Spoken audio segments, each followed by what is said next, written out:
निशा, तुम अभी के अभी क्लास से बाहर चली जाओ और कल से तुम्हें स्कूल आने की जरूरत नहीं है। लेकिन ऐसा क्यों टीचर? मैंने तो कुछ गलती भी नहीं की, तो आप मुझे स्कूल से क्यों निकाल रही हैं? मैंने तुमसे पिछले हफ्ते भी कहा था कि अपने मम्मी पापा को कहकर स्कूल में फीस जमा करवा दो, लेकिन फिर भी तुम्हारे मम्मी पापा ने स्कूल में फीस जमा नहीं करवाई। ये प्रिंसिपल मैम की आखिरी वार्निंग थी। अब अपना बैग उठाओ और निकल जाओ यहाँ से। निशा के माता पिता बहुत गरीब थे, इसलिए कभी कभी स्कूल की फीस भरने में उन्हें देरी हो जाती थी। स्कूल वाले कभी उनकी मजबूरी नहीं समझते थे और थोड़ी सी भी फीस लेट हो जाने पर निशा को पूरे स्कूल में बेइज्जत करते थे। और इस बार तो उन्होंने निशा को स्कूल से ही निकाल दिया। निशा रोती हुई स्कूल से बाहर आई। अगर मम्मी पापा को पता चला कि स्कूल वालों ने मुझे फीस की वजह से स्कूल से निकाल दिया है तो उन्हें बहुत दुख होगा। ये स्कूल वाले तो बहुत निर्दयी हैं, किसी की भी मजबूरी नहीं समझते। निशा रोती हुई अपने घर आती है। उसे इस समय घर पर देखकर उसकी माँ उससे पूछती है, अरे निशा, तू इतनी जल्दी स्कूल से कैसे आ गई? आज स्कूल वालों ने छुट्टी कर दी क्या जल्दी? अपनी माँ के ऐसा पूछने पर निशा रोने लगी और उसने अपनी माँ को सारी बात बताई। उसकी माँ को भी ये जानकर बहुत दुख हुआ। अगर तेरे पिताजी को ठीक समय पर मजदूरी के पैसे मिल जाते तो हम समय से तेरी फीस जमा करवा देते, लेकिन ठेकेदार ने पैसे ही नहीं दिए। तू चिंता मत कर बेटा, मैं तेरा दाखिला दूसरे स्कूल में करवा दूंगी। नहीं माँ, हर बार ऐसा ही होता है, सब स्कूल वाले ऐसा ही करते हैं। जब सरकारी स्कूल में जाती थी तो टीचर बहुत मारती थी, गलती नहीं भी होती थी तो भी वो बच्चों को बहुत पीटती थी, ऊपर से हमें पढ़ाती भी नहीं थी। मैंने ठान लिया है, मैं अब स्कूल नहीं जाऊंगी। अरे ऐसा नहीं बोलते बेटा, जरूरी थोड़ी नहीं कि सब स्कूल वाले एक जैसे हो। मैं दूसरे स्कूल में तेरा नाम लिखवा दूंगी, ठीक है? और तू चिंता मत कर, वहाँ पर सब अच्छे ही होंगे। कुछ दिन बाद सरोज अपनी बेटी निशा का एडमिशन एक दूसरे स्कूल में करा देती है। कुछ महीने तक तो सब कुछ ठीक चलता है, लेकिन कुछ महीने बाद टाइम पर फीस ना जमा होने की वजह से वो स्कूल वाले भी निशा को स्कूल से निकाल देते हैं और उसके बाद निशा ठान लेती है कि वो फिर कभी स्कूल नहीं जाएगी। मैंने तुमसे कहा था ना माँ कि मुझे स्कूल नहीं जाना, ये सब स्कूल वाले ऐसे ही होते हैं। फीस जमा करने में 10 दिन देरी क्या हो गई तो मुझे स्कूल से निकाल दिया। अब इनकी वजह से मेरा 1 साल और बर्बाद हो जाएगा। पिछले स्कूल की वजह से भी मेरा 1 साल बर्बाद हो गया था और उस समय जितनी तुमने फीस भरी थी वो सब भी तो व्यर्थ हो गई ना। इससे अच्छा तो मैं स्कूल ही न जाऊं। निशा पूरी तरह मायूस हो जाती है। तभी उसके घर पर उसके पड़ोस में रहने वाली उसकी एक सहेली रिंकी आती है। अरे रिंकी, तू कैसी है? आज तो बड़े दिनों बाद आना हुआ। हाँ यार, बहुत दिनों बाद आना हुआ। कई दिन से मेरी माँ की तबीयत खराब थी ना, तो घर से निकलने का समय ही नहीं मिल रहा था। बहुत दिन से स्कूल भी नहीं गई, तो तुझसे कॉपी लेने आई थी। स्कूल का काम पूरा करना है। माफ करना रिंकी, लेकिन टीचर ने मुझे स्कूल से निकाल दिया। तुम्हें किसी और से कॉपी मांगकर काम पूरा करना पड़ेगा। क्या? टीचर ने तुम्हें स्कूल से निकाल दिया? लेकिन टीचर ने ऐसा क्यों किया? रिंकी के पूछने पर निशा उसे सारी बात बताती है तो रिंकी को भी बहुत बुरा लगता है।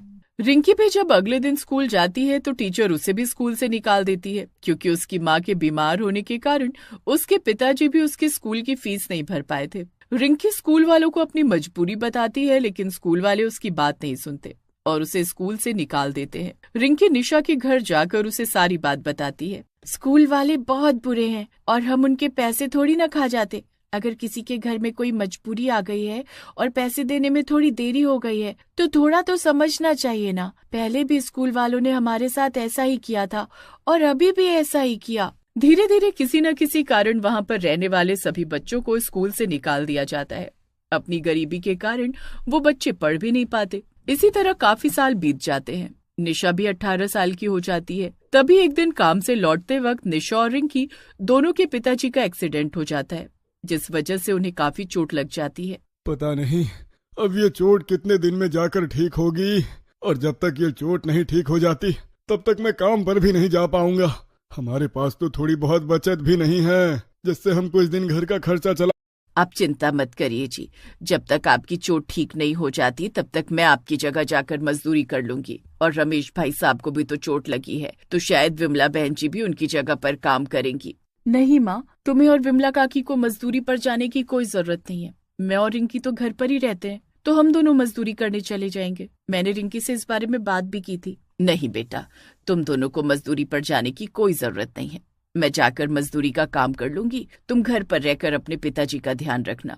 निशा की माँ उसे मजदूरी पर जाने से मना करती है, लेकिन निशा जैसे तैसे अपनी माँ से अपनी बात मनवा ही लेती है और अगले दिन वो अपनी सहेली रिंकी के साथ मजदूरी पर चली जाती है। काश हम भी पढ़ पाते और पढ़ लिख कर कामयाब हो जाते ना, तो हमें ये मजदूरी नहीं करनी पड़ती और ना ही हमारे माता पिता को हम ऐसा कुछ काम करने देते। लेकिन हम गरीबों को तो कोई पढ़ने भी नहीं देता। सच कहा रिंकी, जब गांव के सरकारी स्कूल में जाते थे तो टीचर पढ़ाती नहीं थी और मारती भी थी, ऊपर से पूरे स्कूल की सफाई भी करवाती थी। और प्राइवेट स्कूल में गए तो थोड़े से पैसे ना मिलने की वजह से उन्होंने हमें स्कूल से निकाल दिया। इस दुनिया में हम गरीबों के लिए कुछ भी नहीं है। वो दोनों मजदूरी का काम कर रही थी क्योंकि वो उनकी मजबूरी थी। अगर वो दोनों पढ़ी लिखी होती तो उन्हें इस तरह मजदूरी का काम नहीं करना पड़ता। रिंकी और निशा एक दिन एक कंस्ट्रक्शन साइट की 5वीं मंजिल पर काम कर रही थी। तभी अचानक निशा का पैर फिसला और वो 5वीं मंजिल से सीधे नीचे जाकर गिरी और गिरते ही मौके पर वो चल बसी। रो रो कर उसके परिवार का बहुत बुरा हाल था। मैंने मना किया था कि मजदूरी के लिए मत जा, लेकिन तूने मेरी एक बात नहीं मानी। अपने माँ बाप को हमेशा के लिए छोड़कर चली गई मेरी बच्ची। इस तरह निशा इस हादसे में चल बसी, जिस वजह से उसकी सहेली रिंकी भी बहुत परेशान थी। निशा के परिवार ने उसका अंतिम संस्कार किया, लेकिन निशा की आत्मा को मुक्ति नहीं मिली, बल्कि वो एक चुड़ैल बन गई। अगर उन स्कूल वालों ने मुझे स्कूल से न निकाला होता तो मैं आज जिंदा होती, पढ़ी लिखी होती तो किसी अच्छी कंपनी में काम करती। रिंकी भी इसी तरह मजदूरी करती और हमारे मोहल्ले के सारे बच्चे इसी तरह कहीं न कहीं काम करते।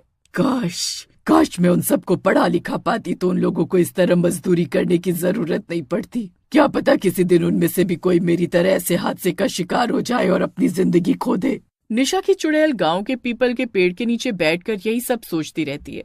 तभी पीपल के पेड़ पर बैठा एक भूत निशा की चुड़ैल से कहता है, तुम इतनी परेशान क्यों हो रही हो? अगर तुम्हें गांव के बच्चों के लिए कुछ करना है तो तुम खुद ही गांव में अपना स्कूल खोल लो ना। ये तुम क्या कह रहे हो? अगर मेरे पास स्कूल बनाने का पैसा होता तो मैं पहले इस सब के लिए स्कूल नहीं बना देती। ये सब कुछ पैसों की कमी की वजह से ही तो हुआ है। लगता है तुम भूल रही हो कि अब तुम इंसान नहीं, एक चुड़ैल बन चुकी हो। तुम्हारे पास अब अपनी शक्तियां हैं, जिससे तुम जैसा चाहे वैसा स्कूल बनाकर रातों रात तैयार कर सकती हो। भूत की बातें सुनकर निशा की चुड़ैल को अपनी शक्तियों का आभास होता है। वो रात को गांव के खाली मैदान में जाती है और अपनी शक्तियों से वहां पर एक स्कूल बनाना शुरू करती है। सुबह तक वहां पर बहुत बड़ा स्कूल बनकर तैयार हो जाता है। गांव वाले जब सुबह सुबह गांव के खाली मैदान में इतना बड़ा स्कूल बना हुआ देखते हैं तो उनके तो पैरों तले जमीन ही खिसक जाती है। अरे, कल तक तो यहाँ पर गांव का खाली मैदान था, लेकिन रातों रात यहाँ पर इतना बड़ा स्कूल कैसे बन गया? कहीं मैं कोई सपना तो नहीं देख रही? रिंकी भी बाकी गांव वालों की तरह गांव में स्कूल देखकर बहुत हैरान भी थी। तभी निशा की चुड़ैल उसके सामने आती है। एक चुड़ैल को अपने सामने देखकर रिंकी घबरा जाती है और वहां से भागने लगती है। तभी निशा की चुड़ैल उसे रोकती है। तुम्हें मुझसे डरने की कोई जरूरत नहीं है रिंकी, मैं कोई और नहीं बल्कि तुम्हारी सहेली निशा ही हूँ, जो मरने के बाद एक चुड़ैल बन गई। बचपन में अगर हमें अच्छी शिक्षा मिली होती तो आज मैं जिंदा होती, क्योंकि फिर मुझे ऐसे किसी मजदूरी का काम नहीं करना पड़ता। गांव के बहुत से बच्चे हैं जो हमारी तरह पैसों के अभाव में पढ़ नहीं पाते। उन बच्चों के लिए मैंने ये मुफ्त स्कूल खोला है।